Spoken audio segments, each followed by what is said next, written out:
What's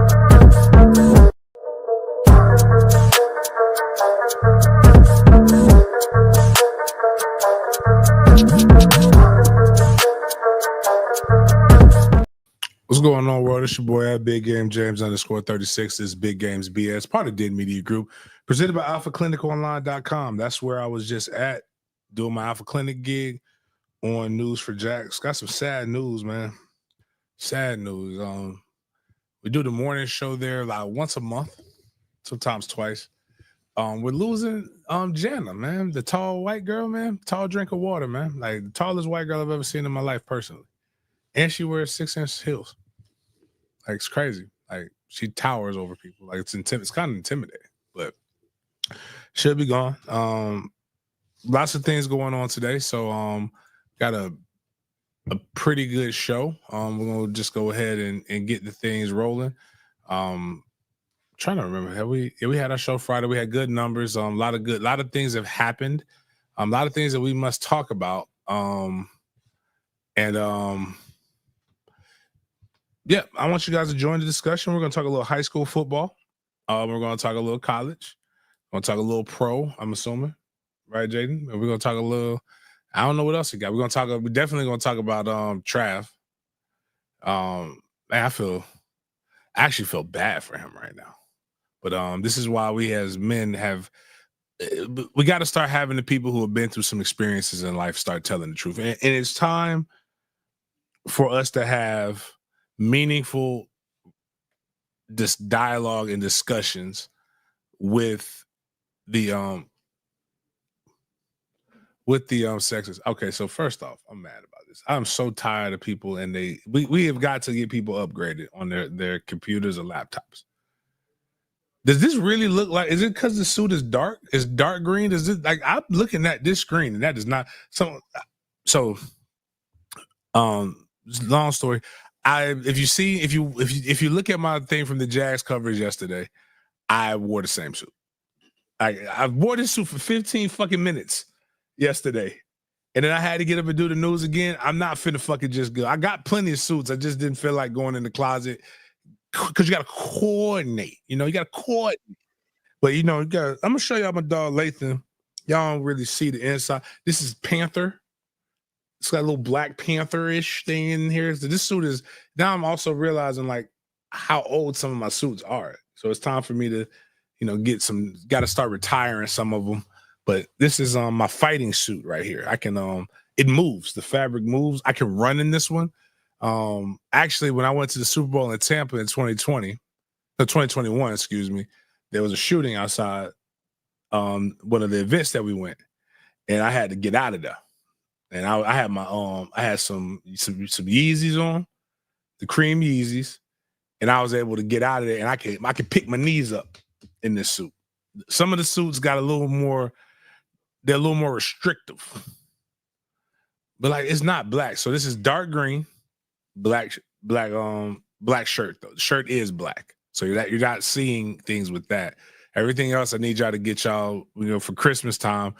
T-Mobile, Xfinity, all these other places, they got some deals. They got plenty of good deals at Best Buy. We gotta get that we gotta get y'all that 1080. Be looking at stuff at 1080p. So, but what we got, Jaden? Let's go through the Jazz and figure out what we're talking about today.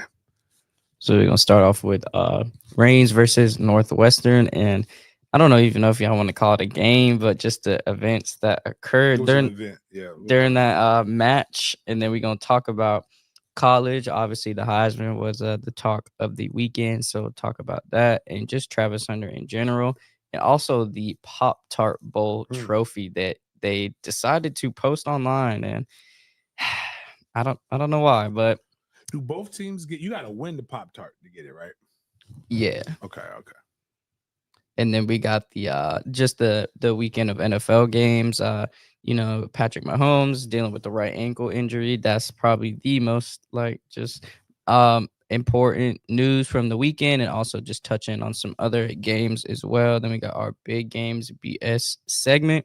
Talk about Cam Newton, and there was a lot of lookalike contests this weekend. Really weird. Yeah, it was weird. So I got 3 lookalike contests that we're gonna talk about, and we're gonna have a little Chris Rock SNL monologue he did. I thought was pretty funny.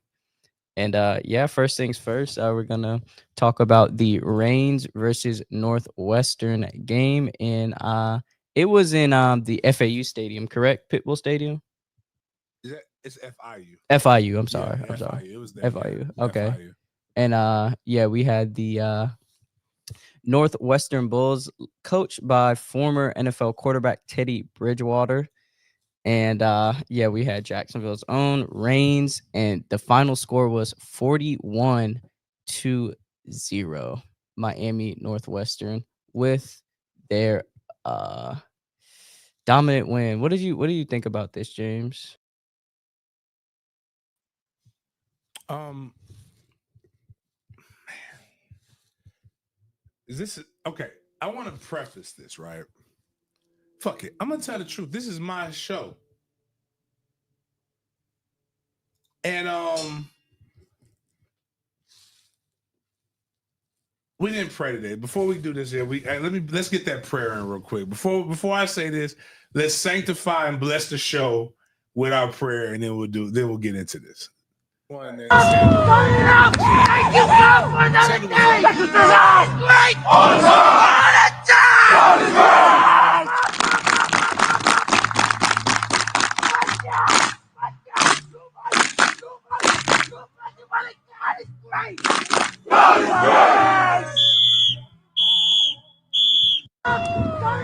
You know who didn't pray? Reigns. It's clear Reigns did not pray before they went out there.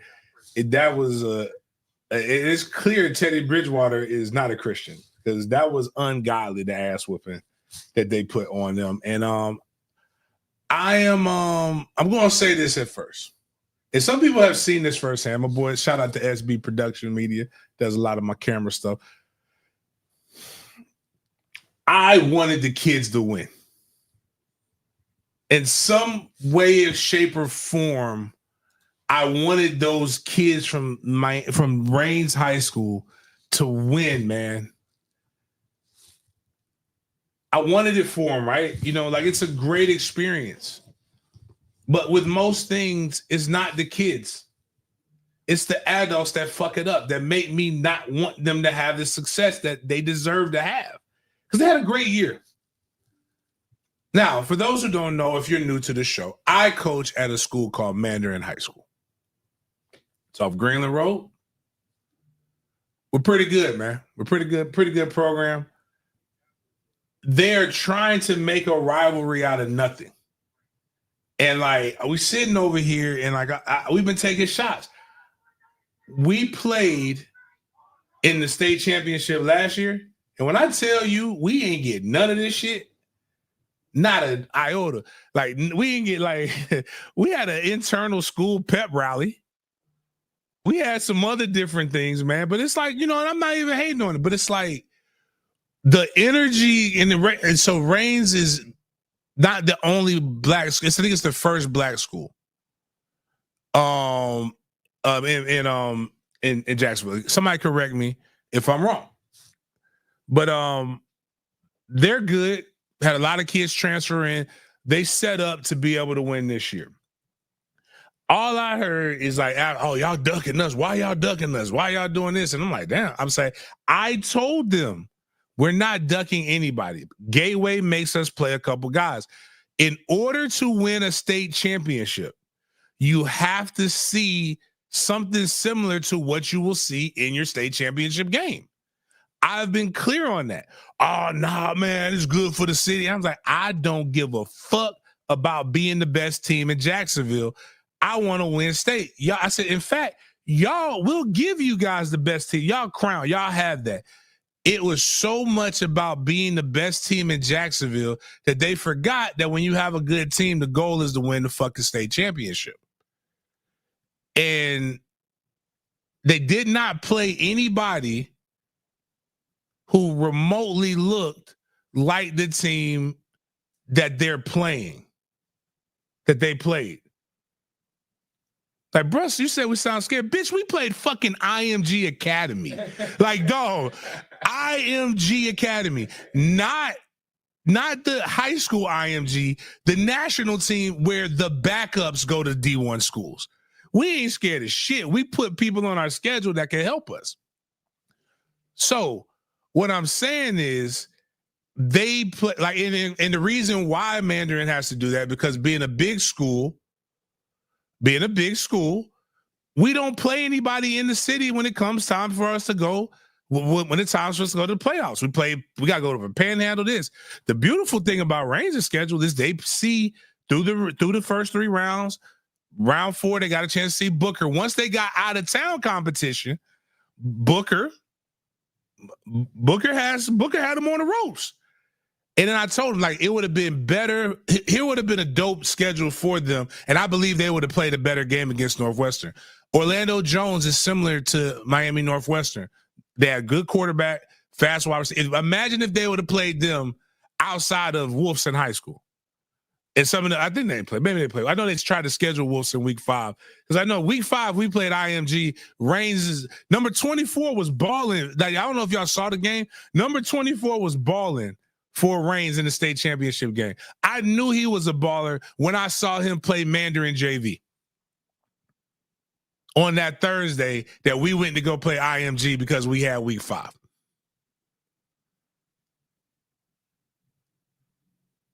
Like, no, it's when they, again, it's you got to schedule teams that don't look like, that play a different breed of ball. We play a different brand of football here in Jacksonville than they do down south.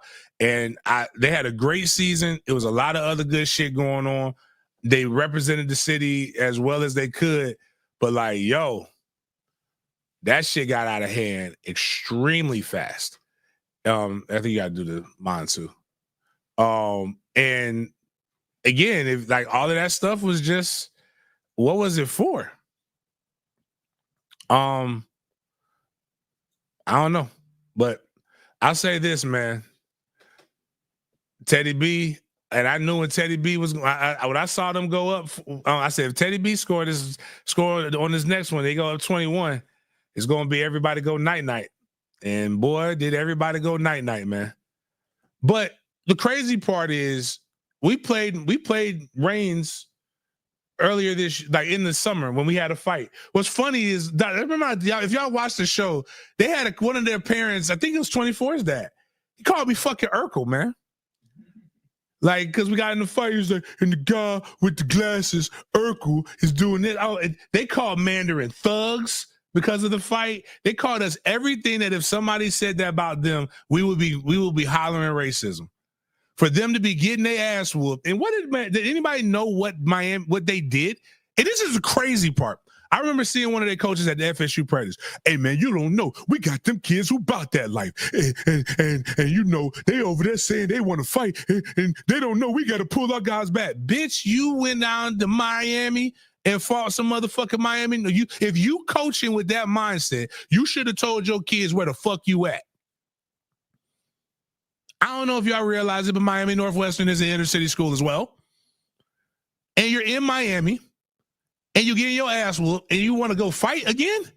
I'm sorry, you're lucky it ended the way it did. Because again, why are y'all always in fights? You're not shaking hands with Bowles. You getting a Booker. There's a fight with Booker. Anytime somebody's not afraid of you, there becomes a fight, and that's a problem we got to handle now. We got to fix that. Not a thugs, a bunch of good kids over there. Good guys that are going to play some good football, man. Deuce Williams, man. I like him, even though I got to get my dog. We got to learn how to cover the running back out of the backfield. Now that motherfucker running back, they motioned the running back, and he tried to go with him. Boy, it was barbecue chicken alert. That's the one whose dad put up the graphic I sent you. I was like, it was fun. He's good about it. But again, all that being said, that was a solid ass woman. I want people to know that Miami, that Reigns did make history. They made Jacksonville history. It's the biggest ass whooping in the state championship game in Duval County history since another Northside school, First Coast, got their asses whooped 40-0. So they are in the record books. And my boy Cheese, I love my dog Cheese to death. He gonna tag me in everything, every opportunity. Mandarin ain't got shit. I'm like, we not even in this shit. Why are you bringing us into it? But I did tell him this. He said, we got how many Hall of Famers does Mandarin have? I said we have 0. But how many Hall of Famers paid that $50,000 bill that you needed to get? You got all them people, and not a motherfucker ponied up that goddamn bill. You had to go out there, do a GoFundMe, and make a wish shit. You ain't see that shit from Mandarin. When we went to fucking state, we had to pay all our shit just through our, because again, it ain't that. I love the support on social media, but we need you to support with the money that folds and not the one that jingles. Start supporting with your dollars and be as vocal with your checkbook so that we ain't got to go out here looking like we doing fried chicken fundraisers and shit.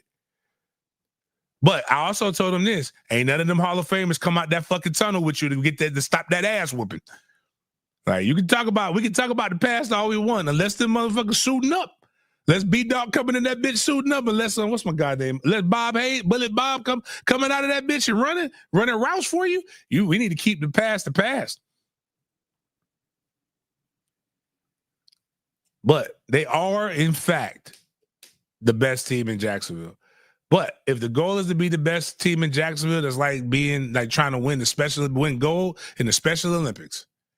And not the good one, like the one where the people are drooling. Like next year, hopefully we'll have 2 teams down there, more than that. And, because to Rain's defense, it wasn't just Jacksonville that everybody got their ass whooped by South Florida this year. Like everybody, except for Coco. But Coco be whipping their own ass. So whipping everybody's ass. I'm trying to think. Coco won.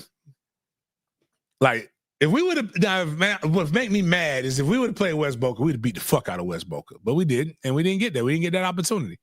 And yeah, but let's go ahead and show some of the other clips and shout out. By the way, this was Teddy B's first year. Venice won. Yeah, Venice beat the shit out of somebody. They good. They good as hell too.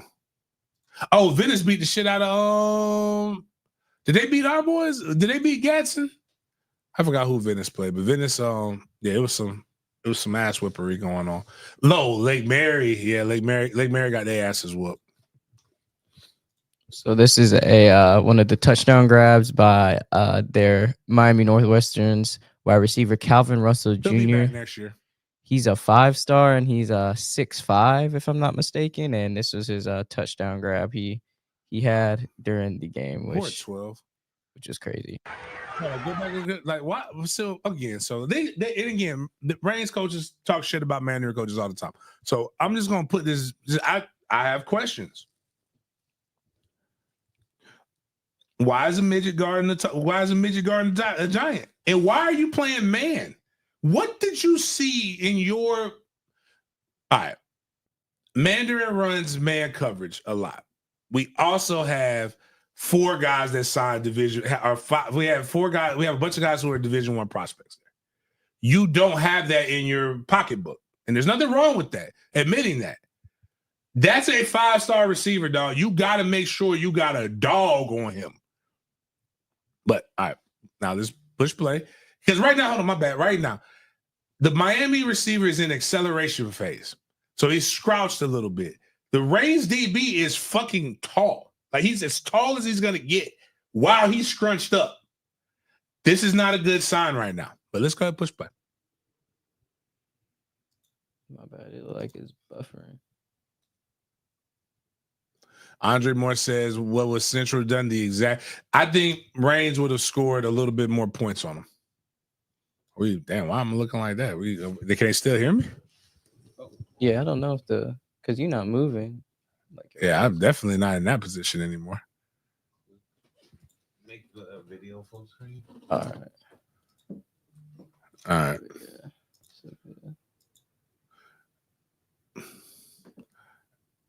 And he was holding. They shouldn't have gave him that one, though. Go back a little bit. It wasn't because the DB wasn't in. These referees did suck, by the way. Look at that foot. Some of that was out of bounds. A little bit of that toe was out of bounds. I don't think he got a whole thing in there. I think it was right on that line. No, actually, no. You might be right. Yeah. Dang. He's right there, so he got a good look at it.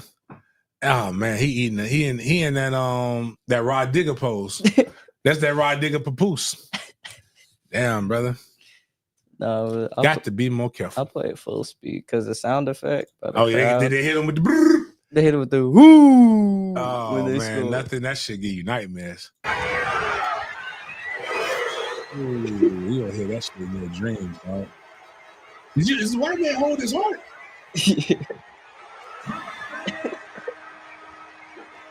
He is holding his heart. Damn, dog. Let's see what it looks like. Damn, man. Oh, no, never mind. And by the way, when Mandarin went, it was an actual game. When Mandarin went, there was a game. It got out, like they started pulling away from us in the fourth quarter. Mandarin has lost, has been to one state championship, lost one. We had never been mercy ruled in a playoff game. I don't know what that's like. I don't know what you say to the kids, but besides good job, good season. Damn, them kids is geeked, man. Let me see. I want to see the dancing again. I want to do that dance. Watch them. Watch the arms with number one. I think it's number one.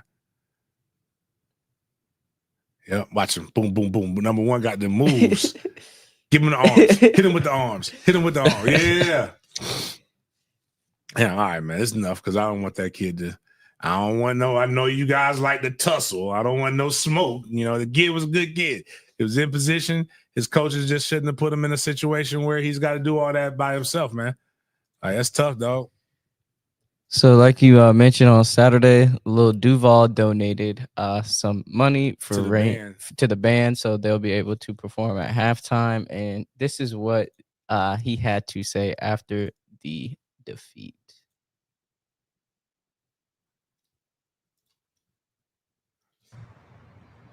First and foremost, I want to say I'm proud of the Reigns Vikings and all the players. I'm proud of y'all. Y'all made it to state championship. Y'all did y'all thing. Don't trip off last night. Don't trip off last night. They wasn't as good as they act like they. I'm lying. They was as good as them motherfuckers was good as shit. Shit, them niggas good, man. Shit, them niggas good, man. To quote Lil Duval, one of his favorite things, like, do you think Reigns was going to win? No. That's not in God's will. It's a thing he just does, man. It was good, though. I do like the fact that they got a ton of support. You know how much money the city gave us? Our athletic director at Mandarin told us. I'm going to tell you how much money the city gave us. $500. That's how much money Duval County gave Mandarin last year. And what's wild is there's guys like, I think his name's like Purdy, something like, I don't know who the fuck he is, but he's an FSU fan, whatever. There's more Reigns fans was more excited about Tremel getting hurt and messing up our chance, right? They were retweeting. They couldn't wait to retweet and quote my shit. Is this on Twitter? I hope this. They couldn't wait. I said, dog, you a grown-ass man. You more happy about us being out? Like, why don't you take the time and savor the goodness that you have right now? Because it's not going to last very long. I knew what was coming. I just couldn't say it because I want some city unity, I can't hope. And then they're cheering on an injury. Right. I'm like, dog, like, why we're not in this situation, dog. If we didn't, and it wasn't just Tremel, bro. We had like 7 season-ending injuries at Mandarin. And they're going to be right back next year. The problem is, so will Northwestern. But they'll go get, like, Ed White got some good talent coming back up. They're going to take all the Ed White team. Because, like, somebody had the nerve in the messages to be like, well, man, they got the best from Central. I said, man, you acting like Reigns ain't got half of Ed White and half of First Coast and Reball that just transferred. Your quarterback was at Reball last year. Not Reball, excuse me. He was either at Reball or he wasn't at Riverside. He was at Reball last year. Baller. TJ Cole, ball player, dog. Ball player. He was out that thing trying to give it his all and getting his ass slaughtered.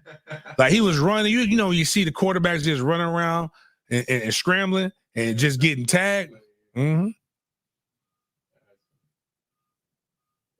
I mean, man, Jason had given us that history lessons, man. Y'all, I told somebody this over the summer. I said, Rains High School is the Miami Hurricanes fans of Duval. They're gonna tell you about the history, man. They're gonna tell us about some shit, boy. They're gonna give us that 3. They got the most. They do have the most state titles of a public school. They ain't Bowls. Like they ain't Bowls. Like Bowls got the most. I mean, but even though I think that record's about to get broke, but all that being said, still a very, very, very, very good year. We got any other Reigns Northwestern stuff. Funny thing is, so I was talking to my homie at FAMU, right? They was like, they was like, I hope they spend, them boys got their ass. And somebody said mine was funny. The ass whooping them boys, they send them boys down there. They ain't no good and goddamn well. It didn't cost no $50,000 to go to goddamn Miami from Jacksonville. FAMU said it ain't cost us $50,000 to go down and play the Miami Hurricanes. Like, and they chartered a flight. They chartered a $20,000 private, $20,000 flight from Tallahassee to Miami, and it ain't cost them $50,000 to go down there. You know, I know what it was. I'm not hating on it. Y'all, them grown-ups wanted to go to Tootsie's. You was like, okay, if we win, we're gonna take this $20,000 and we're gonna go make it rain. The problem is that you didn't. You should have took them jits to Tootsie's. Y'all brought them boys down there to get that goddamn ass whooping, and don't you take them to Dave and Buster's. Don't you take them to the F1 place to go race no cars. That ain't going to soothe that ass whooping. That's an ass whooping that only titties can help. Let them boys go see some titties, man, and feel better about themselves. They'll be there. But shout out to Moncrief. I know the Duval transfer portal is going and recruiting is going to be good. Everybody's going to pour in, and I hope it works out, man. But I do know this, man. We got to stop that fighting when somebody matches your energy. Like, just keep it football, man. Because the fight was crazy. But yeah, I didn't. Again, if Northwestern, and what's crazy is Teddy said, I know. I told y'all what was gonna happen. We was gonna get to beating them, and then they gonna want to fight. Don't do it. And I'm like, damn. Somebody else outside the city called you what you was, but in the city, you like to try to make everybody else seem like they're the bad guys. Which none of us are bad guys. It's just sports. But like, we need to get the fight now, and I hope that kid doesn't get those guys who got ejected don't get those full suspensions. You can lose 6 weeks. And that's tough, man. But kudos to them, man. Again, I ain't even gonna hate, because you can't hate outside the club. I ain't even get in. So, but what we got him going into college. Yeah, we just got one quick thing on FSU. So Florida State and Mike Norvell have agreed to a restructured contract that includes a $4.5 million contribution to help launch the Vision of Excellence initiative. So if you guys are wondering what the fuck is that? What this initiative is, it's on the Seminoles website. They created a post. Does that include paying people? Yeah. So what this is I'll highlight it right here. Is a fundraising campaign that seeks to immediately raise Florida State athletics to new heights of comprehensive excellence by setting ambitious goals for the future of the student-athlete experience, coaching, facilities, and fan engagement. Vision of Excellence represents a bold and immediate step forward in FSU's commitment to providing the best resources for student-athletes and ensuring the continued growth of Seminole athletics, from state-of-the-art facilities to enhanced training programs. The fundraising effort will make a profound impact on all aspects of Florida State athletics. Fans of FSU athletics are invited to become part of the Vision of Excellence by becoming a Seminole Boosters annual member, increasing a current annual membership to the next level, or through participation in the prestigious Bowden Society, which provides exclusive benefits for those who contribute to the long-term success of Seminole athletics. If this isn't Mike creating his own collective and paying people, I don't give a fuck about none of this shit. Like, I need $4.5 million to go pay. Like, that's what I need. But if that's how you restructure this contract, I have no problem. Mike is a solid dude, man. I'm not giving Florida State shit back. I'm giving you my ass to kiss if I was Mike Norvell. But good. But if it's about, like, you know, paying your guys to make sure you have the best guys out there, I think that's a wise decision. Or contributing to making sure you have the best on-field staff. I think that's smart, man. But like 4.5. Is it 4.5 like this year or 4.5 out of the contract, man? Because I mean, you going from 10 million to 4.5, 10 million to 6 point. What's that? 5.5 is a hell of a decrease, man. Yeah, it just says have agreed to a restructure contract that includes a 4.5 million contribution. If my guess would be it's totality, over totality. Because if it was this year, that'd be my guess would be probably through time. But yeah, pretty much launching its own collective and company within the NIL space, and Vision of Excellence is its name. So we'll see how that goes, and the players, the progress, and just the overall sports development at FSU, and see if this goes somewhere positive. So staying in Florida for college football, the Pop. Oh, hold on. My bad. Before we get into that, we need to check if I think they're saying some Miami players are opting out. So I'm not gonna announce it because that's my guy's job to announce it. But there's a lot of talk about Devin Rispress. I don't know if you guys know who Devin Rispress is. He's from South Side of Tallahassee. I think he's a Holden Street guy. Or not South Side, he's a Holden Street guy. So technically South Side. It's hard to shit. If you're not from Tallahassee, the shit gets really fucking confusing. Because technically what they call the North Side is the fucking, it's like the South Side. It doesn't make sense. But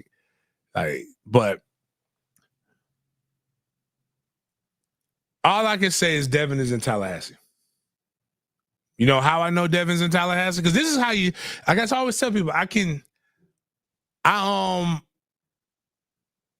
tell you is I'm not an insider, I'm just inside. I played Uber this weekend. My dog came into town and said, hey, I gotta get to Tallahassee. Don't know how I'm getting to Tallahassee.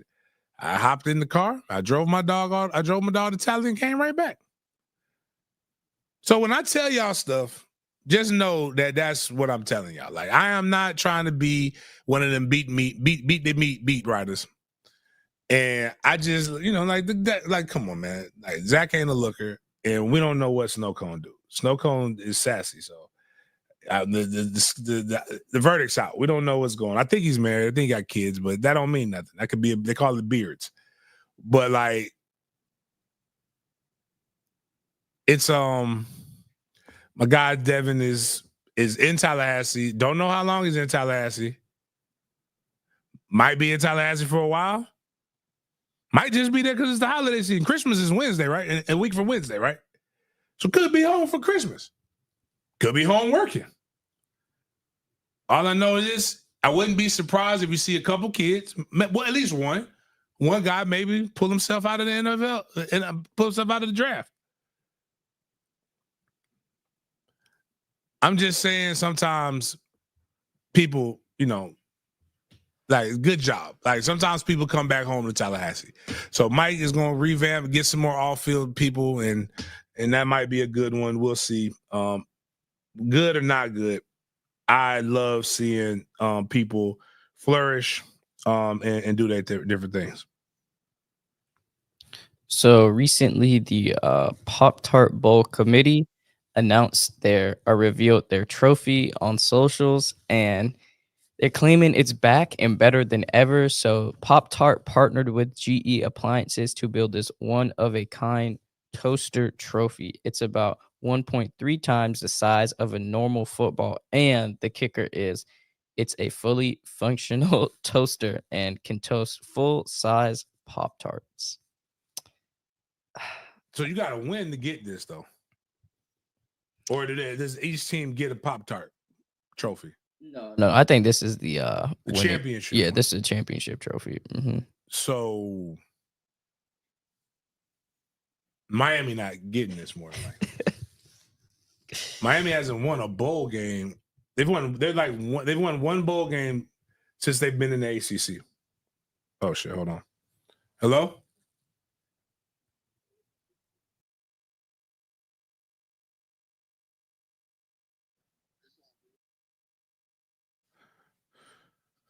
Hey, what you just say to me, dog?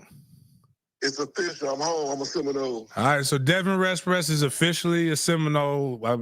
I just told you I'm just a driver, but Devin came from Colorado, officially on staff. What's your role gonna be? We'll figure that part out, man. I'm just going to work. I'm not concerned about the title right now. I'm more concerned about getting this thing back on track and help Coach Norvell get this thing back where it should be. So right now, is the target really specifically trying to go hit these guys in the transfer portal or recruiting, or are we going to try to or is there some guys that may be on the bubble about coming back? Like, what are some of the different things that you think you'll be trying to attack out the gate? I don't want to speak prematurely. I want to get in the building first and see what our direction is. So I won't speak on that right now. But when I do get confirmation of what we're doing, I'll let you know. But I know that the portal is open, and that's a big need right now. So just for people who don't know, so how did this process, even before Florida State, how did you get into recruiting? Man, I guess it was a calling, man. I never envisioned being a coach. And I'll take that back some. When my mom passed, man, my auntie brought me over a photo of me when I was a baby, and I had a onesie on that said "Coach" on it. And like I said, I never envisioned being a coach. I just wanted to play the game. But I guess it was already. I guess it was already written. So Quentin Lewis over at Rickers, he kind of put me in the light and pushed me into it, making me the college recruiting coordinator at Rickers when I was there. And then when I got into my 7-on-7, the Record Breakers, which originally started in Jacksonville with my partner Maurice Harris, I incorporated recruiting into my program, and that kind of pushed me into the role. Okay. What was this? And you started at FAM with Willie, correct? I started at college with Willie. Okay. But recruiting goes back to my high school days when I was trying to get these guys seen here in Tallahassee, and through my 7-on-7, it started there. I think in a 5-year span, I sent like over 130 kids to college on scholarships. Wow. And I think Coach Simmons seen that was my thing, and it became a passion of mine. I used to, I was a dang good running back coach also, and put a lot of guys on Power 5 from the running back position. But coaching was one thing. I enjoyed helping the kids and see them grow, but recruiting was more important to me. Being here from Tallahassee and having guys from Jacksonville also that were in situations where if it wasn't college football for them, it could be detrimental to them. So I kind of made that my passion to help these kids get a look and get out of their situation and get a free education. So you went from FAMU, you went to Colorado, and you were with Prime. How did that experience kind of help get you into this position, and what was it like being with Coach Prime? Man, it was great working with Coach Prime, man. When I stepped into the building, I was welcomed with open arms. And Coach Prime was all about helping me elevate, which I did. And I'm forever grateful for him. I think his relationship with Coach Simmons and Corey Fuller is what got me the opportunity in the work that I put in also. But it was great working with Coach Prime, Corey Phillips, and the rest of the staff also. And that was my first time being on the Power 4 level. And I went and learned a lot in that short amount of time. and I look to bring that back to Florida State and get this thing swinging. Shoot, I mean, one, love seeing people from for those who don't know, he is Tallahassee's own. He's from the city. I love seeing guys get a chance to come back home and do that and do their thug dizzle. What is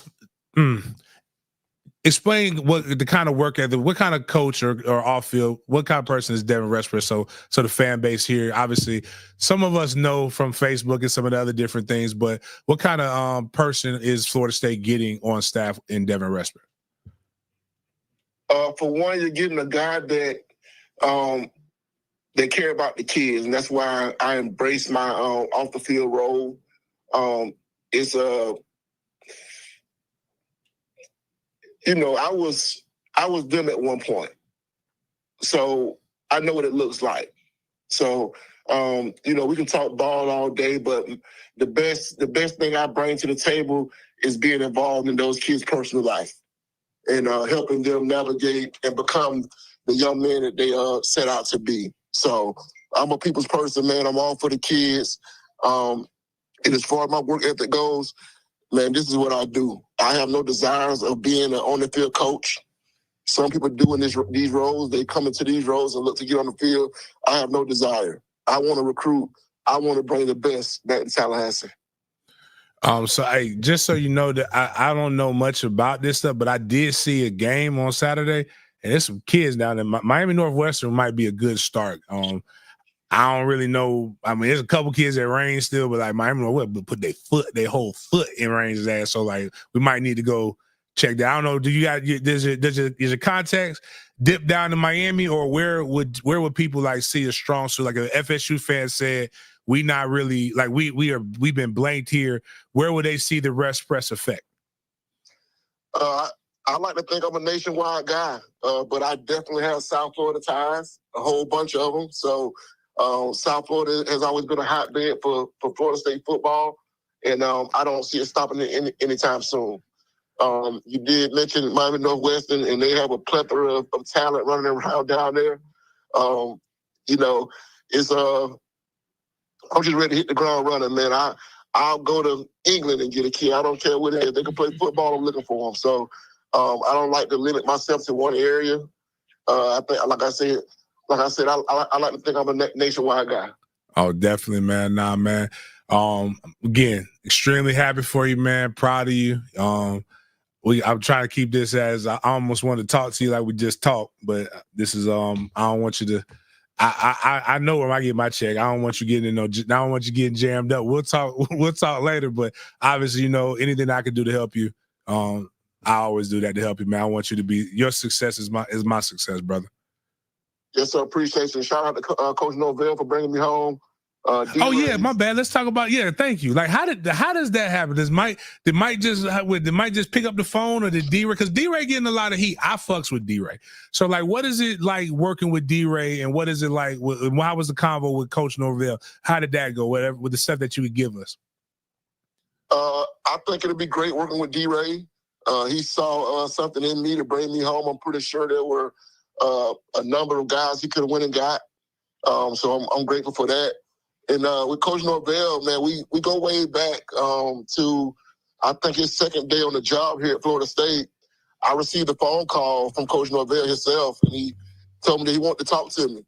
So I was excited, man. I went in the house and went and put on my Sunday best. I was thinking I was getting a job. And he called me in his office. We sat down, and he pretty much told me that he was told that I was a guy that he needs to talk to and have a relationship with. And he told me that the doors were always open for me over at Florida State. This is when I was coaching high school. The doors were always open at Florida State, and anything I needed, or if I want to sit in meetings, anything, I was always welcome. And we talked yesterday, and I told Coach Norvell, I think that was my interview right there. I think that was my interview, and that was his second day on the job. And fast forward to years later, and it all came it has all come together. So I'm grateful for the opportunity, man. But I'm just here to work. So I won't be doing a lot of interviews. I'll do it with you. You're my guy. You picked me up from the airport and delivered me to Tallahassee. If people thought I was lying about that, now I'm got full concierge service too. I ain't asked for gas. I ain't asked for nothing. Yeah, I tried to give you some gas too. You didn't want it, so hey, I appreciate you, man, for for delivering me safe back to Tallahassee. Because I am precious cargo now, so. I was more concerned about your jit. I was like, I can't let the little one. He got a lot of life to live, dog. We old, so we didn't been now. I wanted to make sure the jit was good. But that's the most precious cargo right there now. That's the most precious. So going back to Norvell real quick, because I like to try to give Norvell a different voice and a different perspective than everybody else. Because I don't really interview Mike like that. I can only talk about my engagements with Mike. What is Mike Norvell like in your in your perspective? Because I fucks with Mike. Like I think Mike's real. I think he's never. I always tell people. Only thing I've ever had criticisms of are the game, and that's what I do, and that's my opinion. But it's never personal with Mike for me. But like, what is your opinion of Mike Norvell, the guy? And what you've seen of him because again, what people don't realize is you're a fan of the program as well. And again, from the city, and we grew up in a time when FAMU and FSU was hopping. So talk about that Coach Norvell as a person, and then I'll let you get to work. Coach Norvell is a great guy. First of all, my son's 5 years old right now. When I send him off to college, it'll be a guy like Coach Norvell, if not Coach Norvell. He's a great guy. He's a people's person. He's a player's coach. He's a guy that a fiery guy. So he's everything that I envision in a coach. And the season last year, that's in the rearview mirror. We're moving forward, and I'm confident that he'll get this thing back on track the way it should be. Okay. Shoot, I'm trying to think if there's anything else important to say. Nah, man. Appreciate you calling me, dog. Again, congratulations. Go over to the cigar lounge, man. Turn up a little bit and then get to work, man. We need some commits, dog. Nah, no time for a cigar bar. It's time to go to work. Go nose. All right, man. All right, dog. I'll holler at you. Yes, sir. Yeah. See, it's different when you know him. Like I said, I could have broke that. Real talk, I could have broke that news 2 weeks ago. So, and I didn't, because there's a way to do things. And when they get in my DMs and they get mad about shit, I don't talk about nothing that I don't know about. But what I'm saying is sometimes y'all y'all can fuck up a wet dream sometimes. That's that man wet dream, dog. Like, you can't go, imagine you're trying to work out all the particulars, and then somebody goes out and snitches. It could fuck up your current job and the job you're trying to get.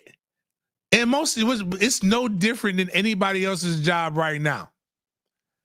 Like right now, if you go and take a job interview somewhere else, right? You ain't finna tell your boss, I'm negotiating, because you ain't got the other job yet. So when some of this stuff breaks beforehand, you're really fucking. And I'm gonna tell you, as a guy who was driving, that man's phone was blowing the fuck up the entire fucking way. You know how annoying it is? Because I'm gonna tell you why it's annoying. It's not annoying because his phone was blowing up. It's annoying because my phone was blowing up, but not because of him. It's just having two motherfuckers with phones blowing up and you in a car for 2.5 hours is some annoying ass shit. But the thing is that sometimes you just got to get the information and just play it how it go. Just chill out. It's going to come out, bro. It's going to come. It's going to come out. They're going to pay. I got news for you, dog. We got Fifth Quarter Media over there that I'm still a part owner of. Man, the message board, one thing I learned about message boards, they will entertain themselves. You ain't got to tell everything. It's a lot of other shit that you can say. And they going to still make money, dog. I promise you, dog. I promise, as a guy who independently came into this game and did it on his own, the money gonna be there. I know you don't want to hear that shit. I know y'all don't like that. You don't like me but you won't fight me. You just all I'm saying is just know it's cool, man. But I'm glad they got him on staff. Mix him in there with my guy G Ross. Somebody put there he sound like a real ninja. He is. He's very black, but professional. And I do think he'll I think he's gonna work really, really hard. And I hope to say, that's why it pains me. I hope to say nothing but nice things about all of my guys over there as they continue to work and grind and do their thing. Hold on. Oh, damn, they still talking shit about Miami and Reigns. I'm done with talking shit about Reigns. I wish I wish that didn't happen. And yeah, man. Yeah, all good. Glad Devin's over there. Hey man, I'm gonna tell you this too. I took him to Bojangles. My motherfucker down the shit out of some dry ass biscuits, dog. Like that motherfucker crushed them shits, man. I mean, he had it was like 4 Bojangles biscuits, but I think it was like a chicken fried steak one. Like he didn't even get the good Bojangles biscuit, but he been in Colorado, so like they don't got this stuff like in Colorado, and whatnot. So I gotta talk about my people we'll give you the real stories. But you know what? That motherfucker ain't offered me a bow round, no nothing either. I just got in the car, was just smacking. But all good, man. So all right, what we got now? Where we going? He had 2 drinks that he left in my damn car. I was mad about that. I should have got on his ass about that. You don't leave your damn drink in the man's car. Take your damn drink out the car, man. But shout out to Florida State. Hopefully we get some good recruiting news here soon. And we did get a linebacker from Nebraska. Well, from Syracuse via Nebraska, all that other shit. So all right. So we have the Heisman voting. These are the first place voting counts right here. So Travis Hunter won the Heisman, if you guys did not know, and he had 552 first place votes. Ashton Jeanty came second with 309 first place votes, and Dylan Gabriel came third with 24 first place votes. Did you get a chance to watch the ceremony at all, James, with the speeches? I was watching the football game during that time. But I was seeing like a lot of the tweets that came out, and I feel bad for Travis. Travis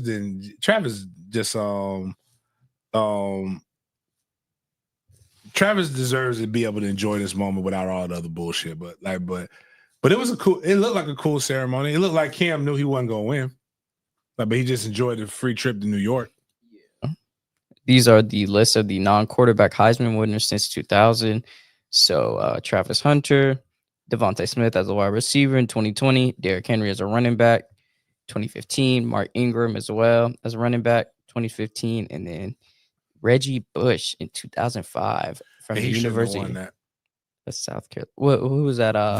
Vince Young in Texas. Don't get me wrong, Reggie cold as shit though, but yeah, I don't think he should have won that.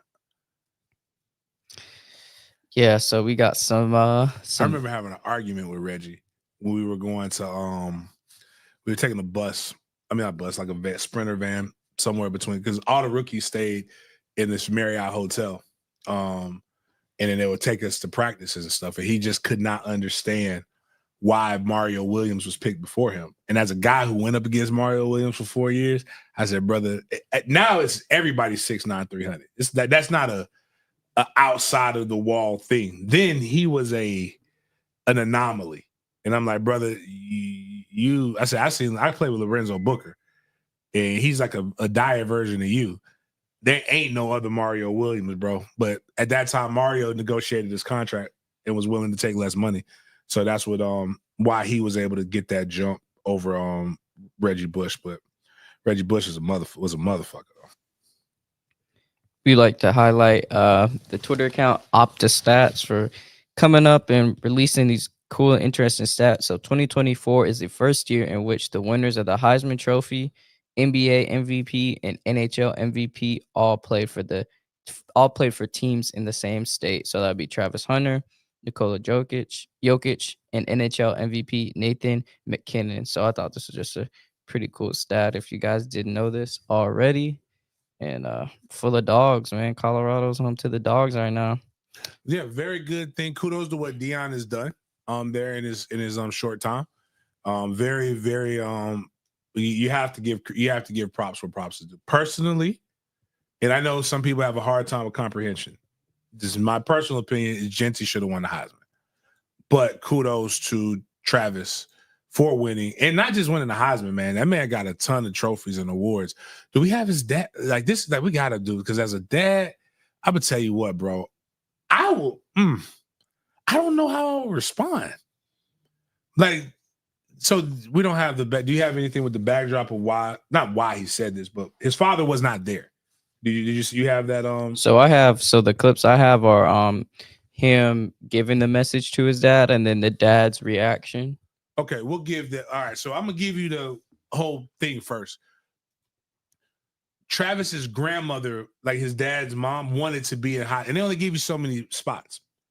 So he's like, here, mama, you go watch your grandbaby. I'll stay home and I'll watch. And it's just like, when I heard this, man, I would it was inside. I'm glad he won for this. So we go ahead. I'm cool with hearing it multiple times. So play his version first. Play who's play version? Travis. Like, oh, okay, got you. My father, he's not here to be able to make it, but I know you're watching on TV. Dad, I love you. All the stuff you went through, man. I look at your oldest son. I did it for you, man. All the times that you didn't get to see me. When the time you came to see my games, from not seeing probably 2 games in high school to seeing me on TV every weekend and coming to see me, man. I mean so much to me. I know you wanted to be here and you can't. But trust me, I got you. I'm bringing the trophy home. I love you. My father. What's dope about that is that, and this won't get it won't get all the pub and it won't get all the other stuff that a mom would get. But we have this, and it's, I'm gonna be honest with you. I try to keep my private life as private as possible. There's only one reason I show my kids, is because all I heard growing up, all I hear, all I see now is about how uninvolved Black fathers are. We have a running joke, if you listen to me over the last, because this is January 8th will be 10 years I've been doing media. I've had a running joke the entire time, is that the NFL draft will talk about everything but a Black father. There's a lot of Black fathers, and statistically speaking, we are the most involved fathers of any racial group. But we might not marry them women, but we are super involved. Like when it comes to a lot of the different things. In fact, even if you are a woman who has an ain't shit baby daddy, one, we got to stand accountable for our choices. But like, think of all the coaches. Like, I've been joking about them, right? I'm going to give them a big up. Reigns has, I think, one white coach on their staff. Most of those men are probably fathers or are acting as fathers to those young men. And if they like me, an off-field coach for $1,440 funky ass dollars and no playoff bonus, and not enough positive shit gets said about when a Black father goes out there, in particular, the sacrifices that not just Black fathers. I'm saying Black because he's Black. Fathers in general, our sacrifices just look different than your sacrifices as women. A lot of the shit that you do, we probably look at it as fucking redundant and stupid. But we don't josh you. But it's so, there's a song for mama, Boys to Men. We all sing that shit from your soul. Because, you know, mama's me. That's the one. She put the titty in your mouth and fed you for your first years. But there aren't no songs for dad like that.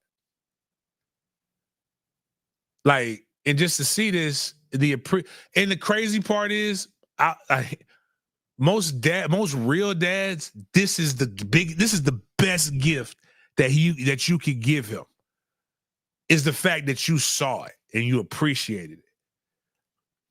I would choke my son if he did this, not because I'm bad, because I don't want to cry. And if he did that, I would not be able to function, because that was dope. That was dope what Travis did. And again, it makes you as a dad, it's kind of, like I said, it's cool. Hell, to be honest with you, and I'm not joking, I didn't even know his dad was in his life until he just said that shit. So it makes it even, I thought Deion was his daddy. Way he was hugging the mama, I ain't gonna lie, I ain't ever seen Travis's mama until the other day. Travis's mama, knowing what she got in them jeans, but Deion was hugging her close, like it wasn't no Pilar or like how he did before. But this is like I said, man, that was like I said, that was really dope. That shit it gets you on the inside, man. That's enough of that emotional. So now we finna really get emotional. Let's look at how it made his dad feel.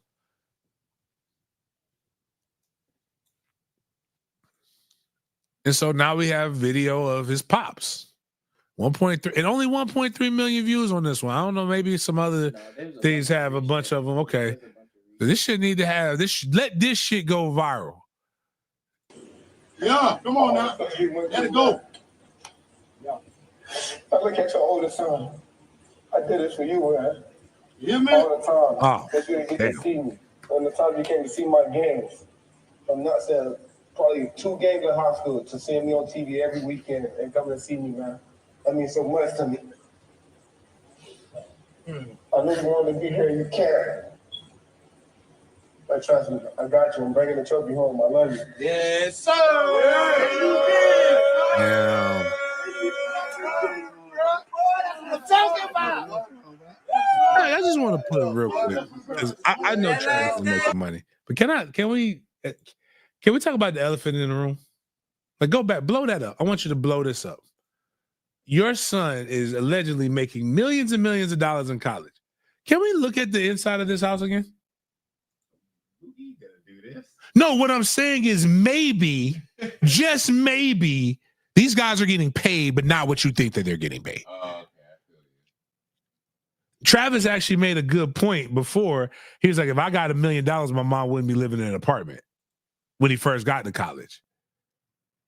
But what I'm saying is, like, look at that shit. We ain't got it. Like, I mean, at least daddy would have his thing, like, put the TV would be put up on something. You know what I'm saying? Like, like, you ain't got to give him no money or nothing. Like, but like, we gonna have some. You know what I'm saying? Like, we gonna look right. I don't even. Me and my dad have an interesting relationship. But like, if I hit I'm gonna be like, all right. If I got to go to my pop's crib, hey, dog, Dad, I don't live in these conditions. But damn, his mom was fun. But we heard that rendition, and then this is something that people just, I feel bad. Like, the kid just gave this, and now he got to deal with this, man. Come on, dog. Stay off of the women in his life, man. But go ahead, let's listen to what his mama said. This, again, she needs to be bigged up. I'm so glad he talked about his dad. They wasn't going to talk about his dad at all, was they? If he didn't say anything about his father, they weren't going to say shit about his dad. But check. A lot of people were like, she didn't have to say that. She said his son was a mistake. Guys, I don't know when she had him, but like, maybe that's what a lot of people are bitching about. His mom said. She said it twice, but like, She said what she said. She said what she said. Like, what if he wasn't planned? You know what's funny is that people are making this. You know who said something similar? Tim Tebow's mom. They let Tim Tebow was like, I think, the 3rd child that they had. But let them tell it. Tim Tebow was supposed to be aborted. Them? The Christians? No, that's what Tim Tebow's mom has said, but she decided to keep him. That's what I'm saying. She isn't there. Very Christian. They're like, but I'm saying like that was their whole motivation and like trying to stir and do all that shit. It's media. Yeah, I don't believe that at all. You weren't about to abort nothing. Bud is wild. But he's right. I whispered it in his ear. Yeah. Right before he went up for his Heisman. Tell dog, you wild, bro. You don't, if you needed 2 beers to knock that down, dog, I need to see your resume. She ain't bad now. She might be done like she's looking kind of extra right now because she's excited. This is an exciting time, dog. Like you wild for that, bro. I would have shoot. But yeah, I mean, she probably fun. Now, who's not fun? And I've had one of these. And I had my own boy said, when you get your first bad bitch, you know how hard it is to just break up with it. Break up with her, not with her. And by the way, Travis's dad has a son in Savannah, Travis. I think that's who was the Travis was, I don't know what Travis would be in South Florida this weekend at the South Florida Express workout. He was supposed to be part of Team MFTK, but as we say at Team MFTK, go and do your thing. But listen, let's look at Travis's girlfriend. No, before we even show that, show the first thing. Did we have the picture with Dion and all them standing up when he got the award? About her not standing up. Yeah, man, like it's not about you. Like I'm not gonna I'm not even gonna say she's young. They got a lot of Travis shouldn't have to be dealing with this because you got to defend your mom. You got to defend your old lady, right? That being said, like, baby, you got to read the room.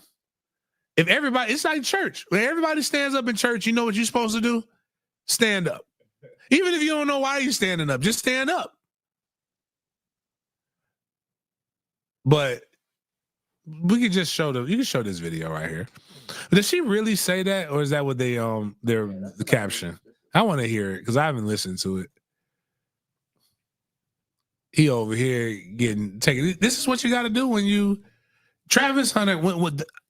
I need Travis to realize that no matter what you think you look like, bro, you're the bad bitch right now. And you need to act accordingly. And any woman in your life needs to treat you. This is the only thing I say that mama didn't do enough of a job. We got to start treating our sons and letting them realize that they are the prize too. Especially when your son is this. Like, because there's no reason she should have been helping Usher. She should have been getting to work. A good one. That's when you know you got a good woman. When she get in that kitchen with them old women and she fixing that plate, that means she know you cherish it. All this other shit, nah, man. But go ahead, push play. All right.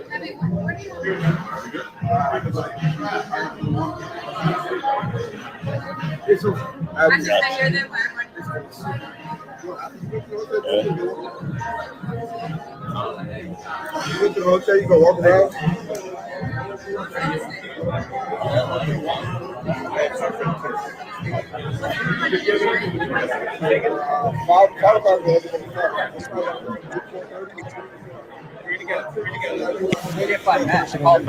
Don't have all of the pictures in the video. Don't have these in the home. We're going to take one as a group and that's You it. know Snoop Dogg been married for like 30-some years? You know Ice Cube been married for these years. Did you know Denzel Washington's been married to the same woman for all these years? You know what? They may be at a red carpet event every now and then, but for the most part, you know where their ass is at? Home. You don't need, everybody can't be seen in a relationship. If you got a woman that just got to be seen, you gotta keep it pushing.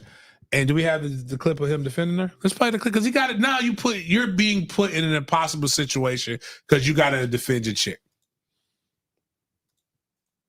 You done put her in the Adidas commercial. She wasn't complaining when she getting that Adidas check. It needs Savannah James. More Savannah. She didn't need to teach a class. But let's listen to what Travis has to say with the Heisman Trophy about his old lady. You ain't never had no girl. So why y'all talking about me? Find something else to talk about. Oh Lord. Talk about my girl. Go talk about your girl. Go find a girl. Go find a life. Stop worrying about what I got going on. I know what I got. I know my girl. My girl been with me for 5 years. Y'all are just not starting to talk about me and just not starting to be with me. Like, come on, man. Y'all go do something else with y'all life. Clickbait pages, y'all better stop. I'm telling y'all. Y'all, if something bad gonna happen to y'all, y'all keep doing that. Y'all better stop that. I ain't playing. Y'all better stop. All the clickbaiting pages. You know, when we were sitting down and I was at my papa shop, we was talking about my family. What was they gonna do while I was in there signing stuff? I had all my family there. And that's why she did. That's why she said she's gonna stay there so they can get stuff. That's why she said she's gonna sit there so they can get stuff, have fun there. She wanted to go back they wanted to go back. Some of them want to go back to the hotel, some of them didn't. Y'all trying to make everything, y'all want everything for clicks. Like, stop that. That's crazy. Like y'all hate on me and then y'all go and hate on my girl. Like, bro, I feel the same pain that she feel. We're inseparable, bro. We with each other. Like, she hurting, of course I'm gonna be hurting. If I'm hurting, of course she gonna be hurting. Like, y'all, come on, man. That junk hurt, bro. But then again, I'm talking to people that like, go ahead, bro. I don't care. I would rather all y'all leave right now and go send text messages. So when she wake up in the morning, she get on her phone, nothing but positivity, nothing but, you know. He a good dude. Positive energy. Yeah, he can't crack the internet though. He a good dude, man. Yeah, she's still sleeping. She slumped. I feel bad. He should be able to enjoy his moment. But I want to tell you this, son. And this is probably where Deion does need to have that real convo with him. It's unfortunate, but you could suck and nobody would talk about you. And when people can't get to you, they get to what they know they can get to. And what you just showed was you have a very, very vulnerable spot. And which is fine. But you probably need to like let her pull back a little bit, man. You got to keep your private life. If she's going to be there on your arm, this is going to happen. And guess what? This is the worst part, brother. You're going to go to an event that she doesn't go to. And there's going to be a bad bitch right there. Just like at the game when he hugged the chick and she got annoyed and they showed the clips about that. You got a lifetime of this happening, brother. And if it wasn't all of that, just ignore it. I mean, I don't care about you. But that's what you have to realize, man. Like, nobody cares about her. They really don't care about you. They care about you because you're good. And they just care about your skill set, not hers. And if she's there, you're going to do that. So it's best to just ignore that stuff. And what I tell a lot of the kids, it's easier to say than done. Talk at the internet. Don't talk with it as much. But yeah, Jalen is going to, like, Jalen might not, because Jalen's it's wild to say, but he's on the downward trajectory of his career. But somebody else is going to do it, and they're going to talk about her in the locker room. It's a cruel place, man. The locker room is not as fun as brotherly love as people think. They talk about everybody. But what I need you to do is, there's a great scene from Boomerang where he talked about you got to coordinate. Say, Marcus, come here, let me talk to you a second. I heard that girl out of the job got your pussy whipped. You ever thought about reversing that shit? You know, don't get pussy whipped. Whips the pussy. If you was whipping the pussy, you wouldn't have these issues. So go on down there and just realize what your worth is. I didn't know if they've been together for 5 years, bro, that's a real one. But you got to have a firm handle. So, all right. So there were some things that they did in the last generation that were really, really bad. Like, I don't believe in hitting women, right? Or shaking, but I shake the shit out of a bitch. But but there was order, right? You gotta have some kind of order. Like, whoever the dominant person has to have, like, it doesn't just be the man. What's the white bitch that could sing? That was fat from London. She's skinny now. If I was Adele's man, well, Adele dates a powerful dude now, but But if I was just the other dude that she wrote all the songs about, I'd be falling in line. What do you need, Adele? People got to fall in line, man. But cool. I mean, but yeah, man. I don't want him to worry about if this is what you're about to really have a pressure cooker on you, brother. So I'd say it gets better, but it's probably gonna get worse. And now that she sees people are analyzing her every decision, right, or every move. If she continues to act in that manner, then that tells you everything you need to know because you can adjust it.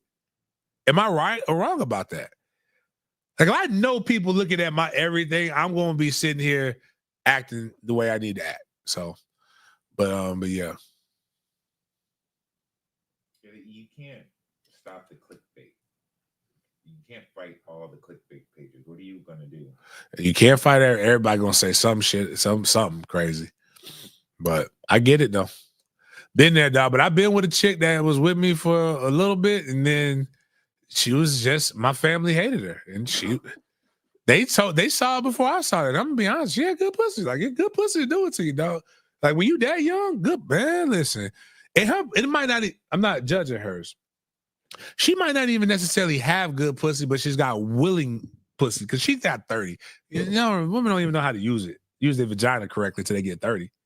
But what she's willing to do is a lot of different things. And the way that he likes it. And it's good. But you got to, like, my high school coach said it, and I've been using it. It's undefeated and untied. Pussy is undefeated and untied. Dick does not compare to pussy. All you can do is try your best to, like, put a dent in it and just learn how to walk away from good pussy. If you learn how to walk away, the minute you can say no to a woman with good pussy, you have learned you're going to be truly successful in life. And right now he got some things to learn, and I like that he's green like that.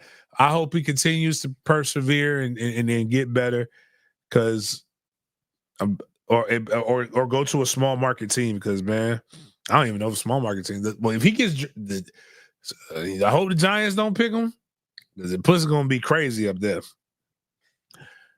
If he come here in Jacksonville and she like that, them old women gonna cuss her out, and them young girls here, they like Rod Digger. Not Rod Digger. Who's the other one? Who's this chip? Papoose. They aggressive here in Jacksonville. Remy Ma, they aggressive. They might jam her up, bro.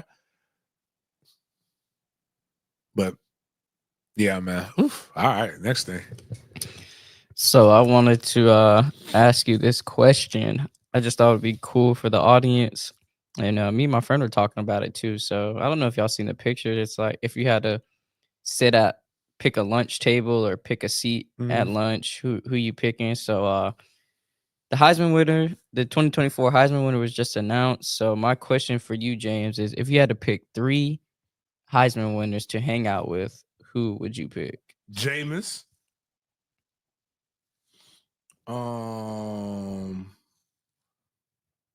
Scroll up. Oh, Johnny Manziel, because we're gonna go do something crazy. I'll tell you my list after I boring. Keep going up. Oh, Cam going. Cam was lame at that time. He's not the same Cam. Keep going up. Definitely not hanging out with Chris Winkie, old ass. This is where it gets tough. Ricky was a wild boy. Keep going up. You think Rashawn Salam got the same amount? I've hung out with Rashawn Salam before. I think he passed though. No, Ty Detmer. Probably Ricky Williams. Yeah, probably Ricky. That's all. So wait, who'd you say? You said Ricky Williams, Jameis, Johnny Manziel, and Jameis. I said my original one was Lamar, Johnny, and Cam. But I think I might, instead of Cam, I might pick somebody else. Maybe Ricky, or definitely not RG3. Yeah, I don't want to hang out with RG3. I don't know. Probably, yeah, I guess Ricky. Yeah. I can tell you who I don't want to hang out with. Indubitably. I don't even know if I used that word right. I will not hang out with Tim Tebow. He seems chill. Man, I don't want to be, man. I want to eat. Like, he going to be praying over the food all along and shit. I ain't got time for that, man. I know with Johnny, we finna go do something reckless. If Jameis at that time was willing to hang, he'd just be the one who get in trouble because he the goofy one. And then Ricky gonna have some fire, something fire.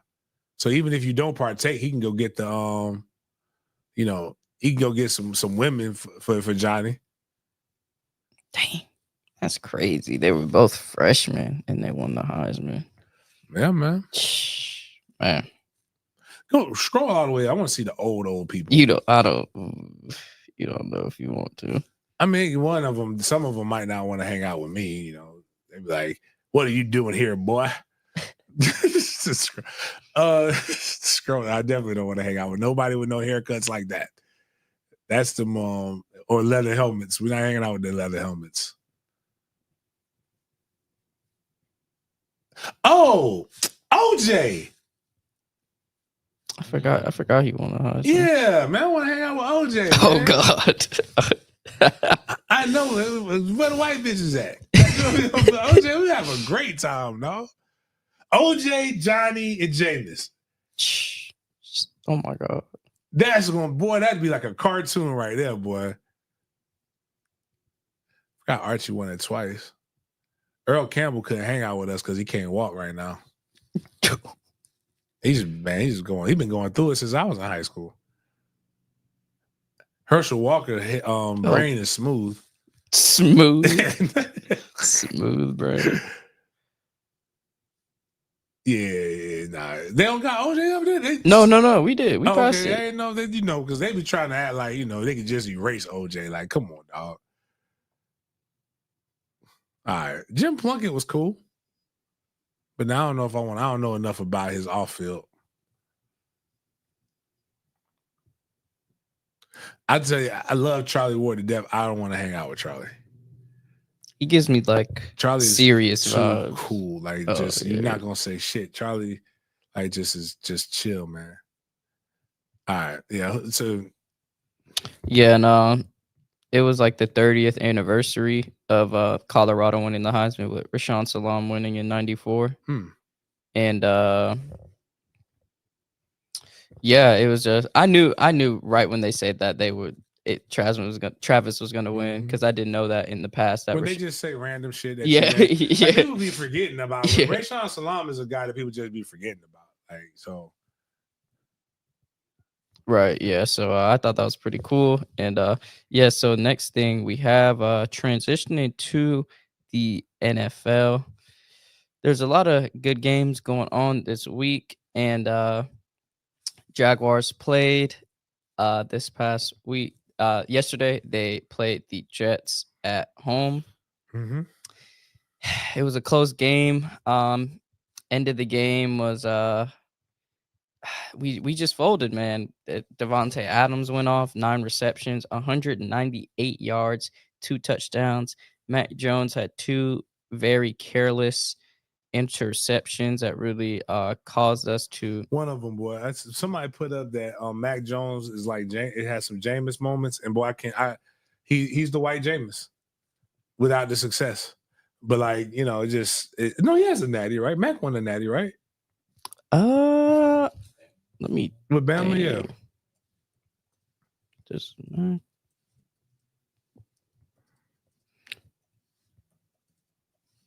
yeah, let me see if he has a natty. Yeah, he in his 3rd year he won the 2021 college football playoff national championship. Okay, yeah. Like Mac is yeah. When you look at it like that, he a little artistic. Like, he did the little thing, like where he was like the little running shit, and then like he looked like he plays a lot of games, like when he's out there, that's just goofy shit like that. It was unnecessary. Yeah, but kudos to Mac. So Patrick Mahomes, he is considered week to week with a right ankle injury. He had a little tweak during the game against the Browns, and I got the video right here just to show y'all his result after dealing with the injury. He was able to walk off the field, however, like so, On fourth down, Mahomes getting rid of it. I didn't know. Yeah, I didn't know what happened with Miles, but spaz yeah, out. his face. Like I just saw his. Like he took his helmet off and.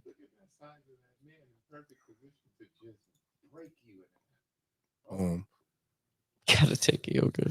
It's amazing the way the body contours when you like, especially when you slow frame things.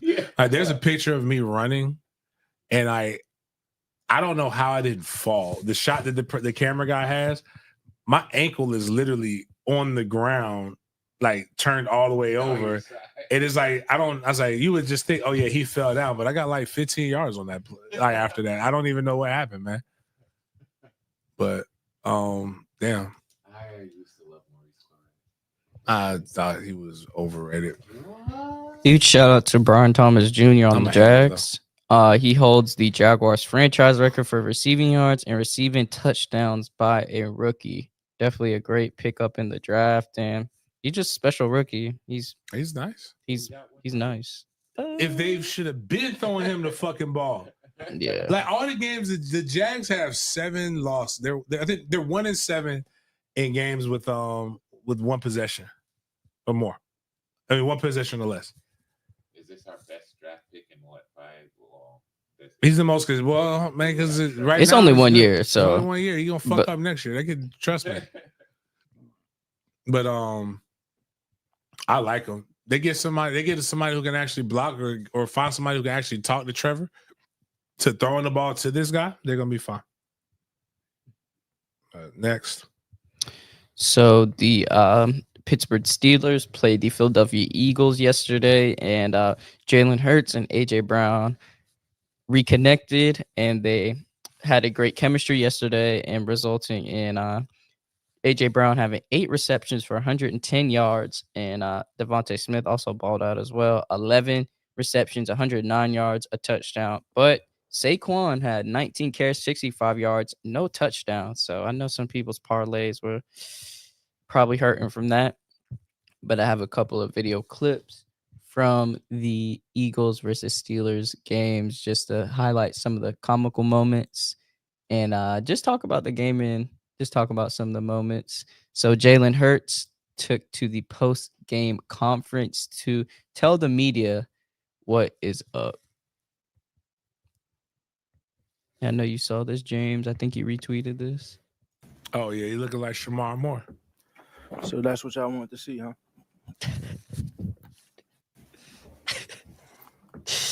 So that's what y'all wanted to see, huh?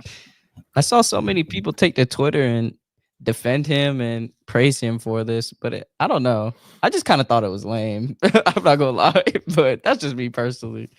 But yeah, that was Jalen Hurts talking to the media, and then we have AJ Brown also talking with the media after the game as well, just based on the type of performance this game was and what it meant for the team.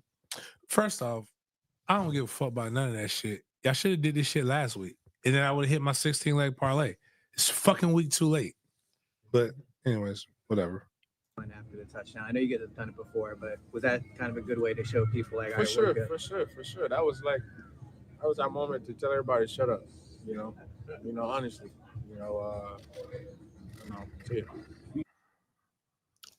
Jalen definitely played through the air this game, going 25 of 32, throwing for 290 yards, 2 touchdowns, and 0 interceptions, with a quarterback rating of 125.3 and a QBR of 77.7.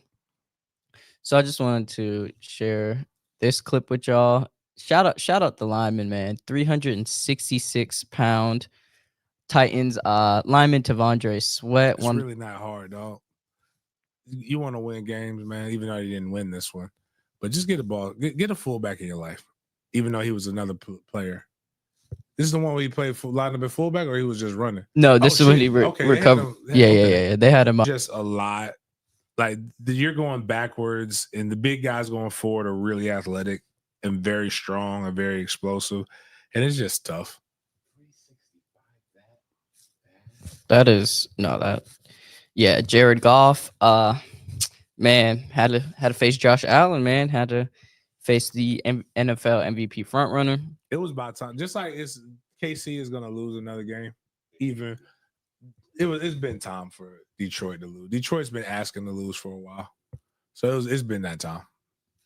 So Detroit played the Lions. Played the Bills at home. The score was 48-42. The Bills got the dub, and this Jared Goff stat was just pretty intriguing and just shows you how hard the NFL is. Jared Goff becomes the first player in NFL history to throw for 400 plus yards, 5 pass touchdowns, and 0 interceptions in a loss.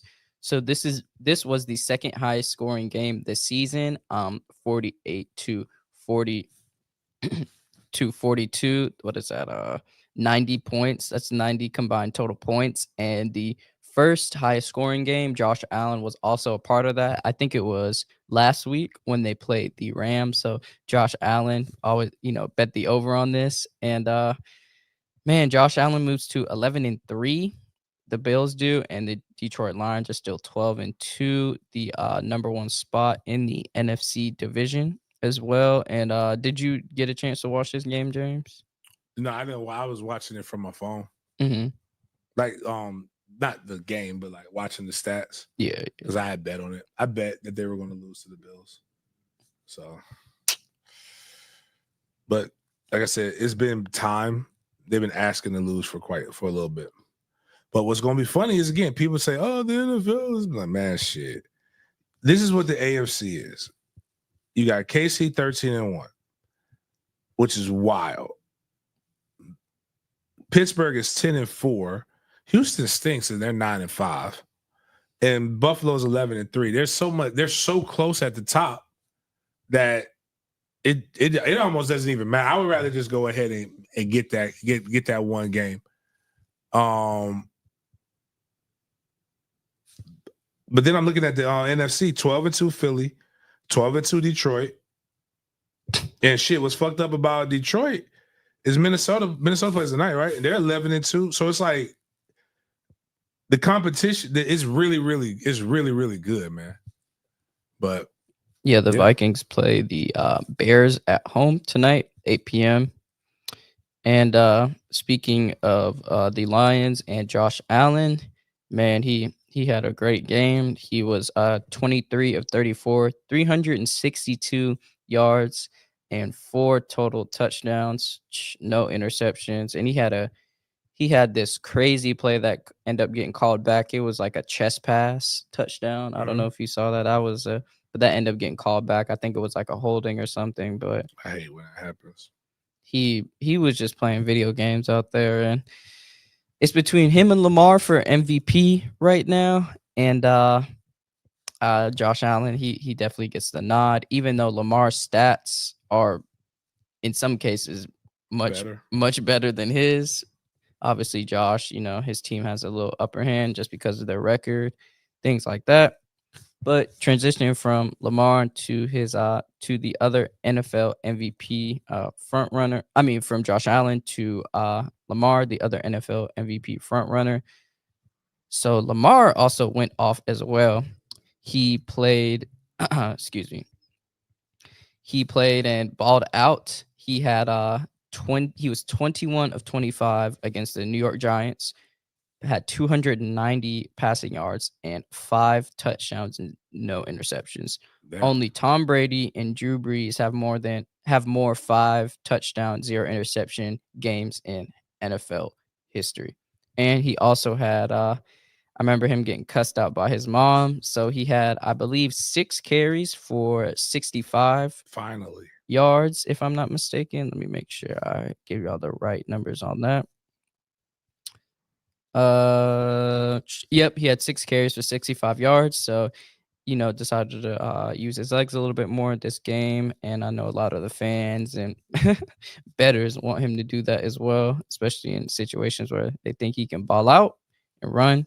So shout out to Lamar for doing his thing and just continue to grind. Even though they played a crappy team, at least he put up good numbers against his crappy team. So another fact about Lamar did something today no QB in NFL history had ever done. He hit all these minimums: 80% completion percentage, 250 passing yards, 5 passing touchdowns, 0 interceptions, and 50 rushing yards. So he had more touchdowns more passing touchdowns this game than incompletions. Yeah.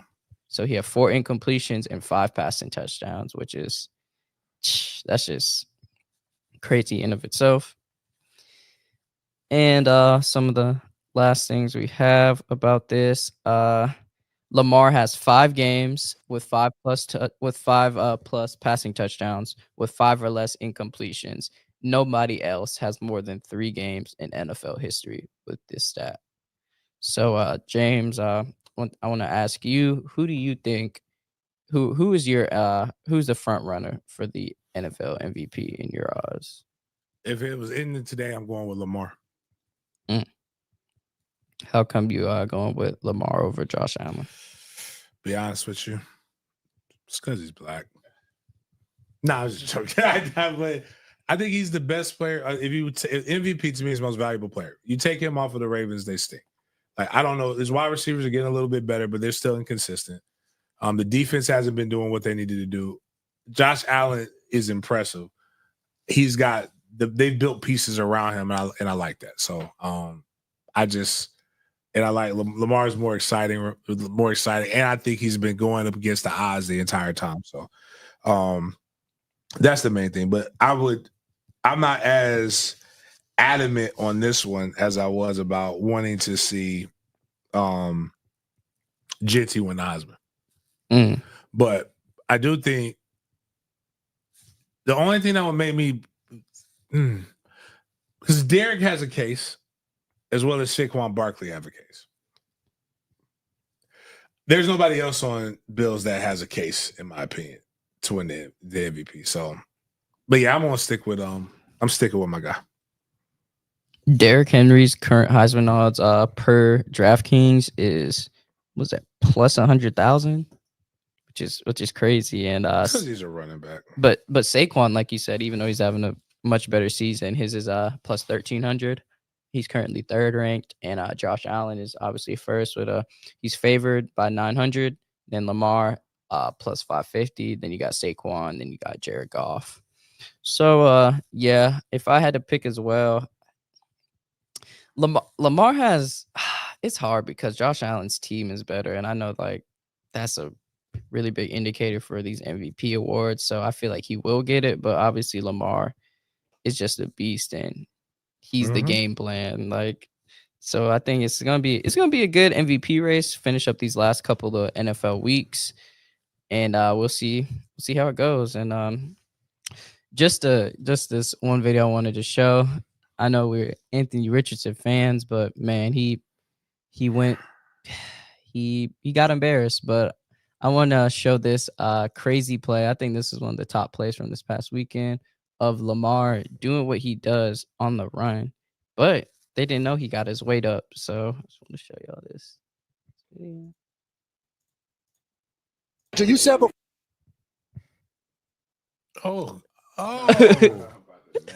Oh my goodness. That is so disrespectful. Off his feet. Get in the weight room, youngin. Man. Damn, that's fucked up. Yeah. Lamar put it on him. Somebody's got to go. We can't coexist this way. Why did you have to do me like that? We send in our condolences to Anthony Richardson, man. They're in a close game with the Broncos, and then they decided to run. I blame the practice defense because they know The they practice pick that defense. up when they practice that. They've been letting them get away with that. Yeah, you're right. You're right. You're not wrong. They were trying to get home early.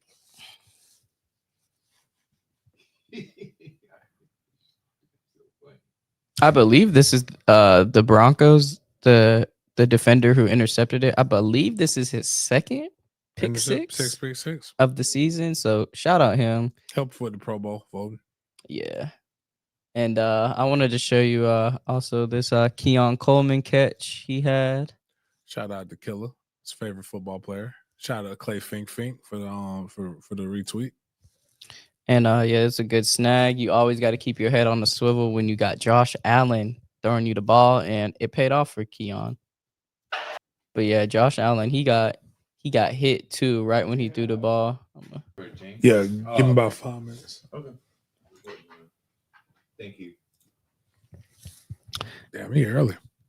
And yeah, so we got some big games BS moments for y'all. That was some of the just exciting moments from the NFL week. Hope Patrick Mahomes in a speedy recovery, and first things first in our big games BS moment, Cam Newton only goes to the strip club for men.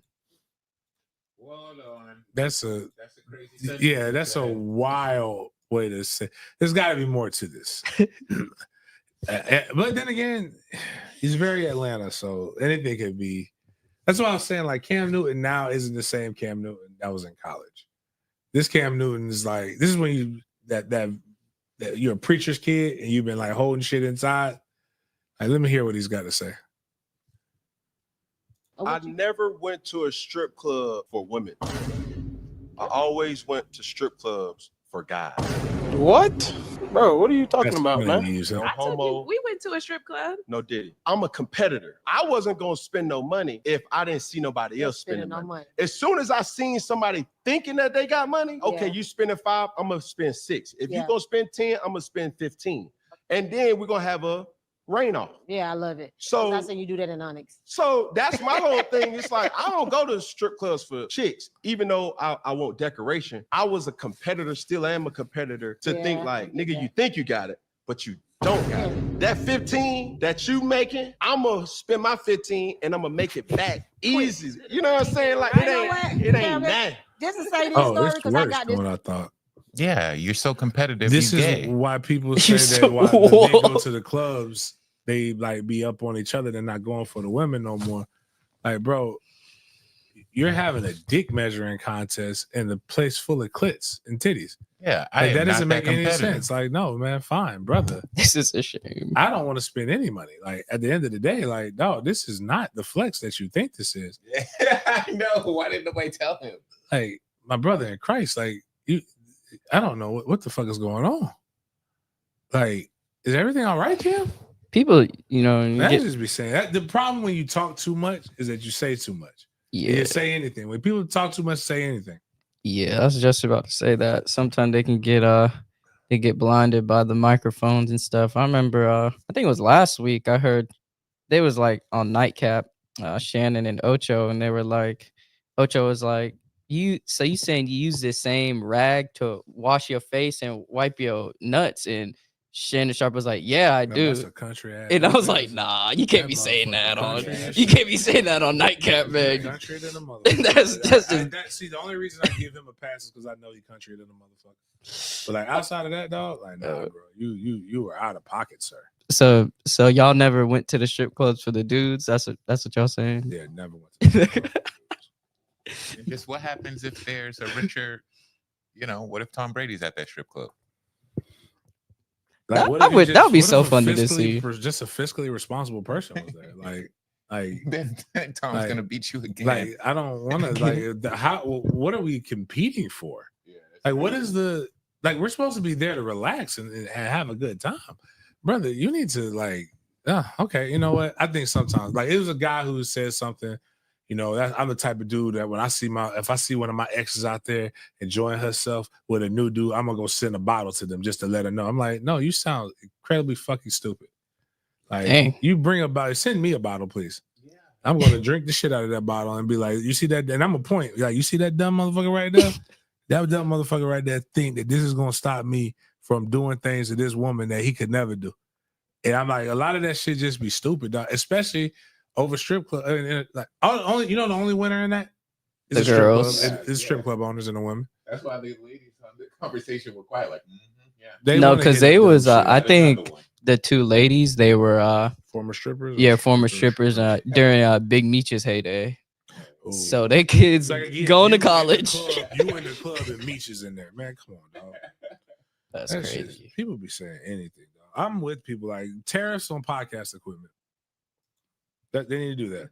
So we got 3 videos this weekend. I don't know what was in the air and the water, but everybody decided to have lookalike contests. And we started the first one in Toronto. In Canada, they're a little weird. So they had a little Drake lookalike competition. I'm not going to lie. The Mighty Ducks hockey jersey right here. Cold. It's fire. It's fire. But just look at some of these look at some of these people.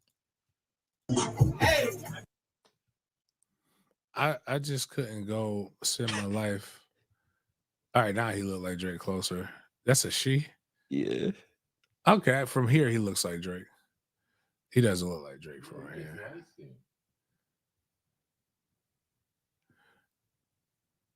Some of these people don't look like Drake at all. Yeah. All right. Until he did that. Like I don't want to look like somebody. All right, man. That's enough for the Drake. I don't. Drake's is going out sad. Yeah, but that wasn't it. So in Philly, man, Jason Kelsey had a lookalike contest as well, and these are just white dudes with beards. This one dude look. Oh, where did it? Right there. That's a little bit. Oh yeah, that one right there. Hold on. Wait, which one is this one with the shirt off? Yeah, those two right there. They can be better. They can be better. This is just fat white man. That's because Jason looks like a fat white man with a beer gut and a beard. Like every fat guy I know, that's why he's relatable. Why do I like this one and I hate the Drake one? Because don't worry, you haven't. Jason is fun and not and admirable, but Drake isn't. Philadelphia also had another lookalike contest for their quarterback, Jalen Hurts. Oh, don't do that. Don't do that.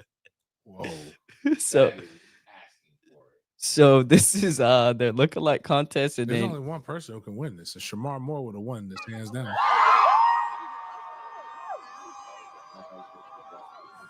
Oh no! It was light skinned dudes. That's what you was thinking. Oh. Number four.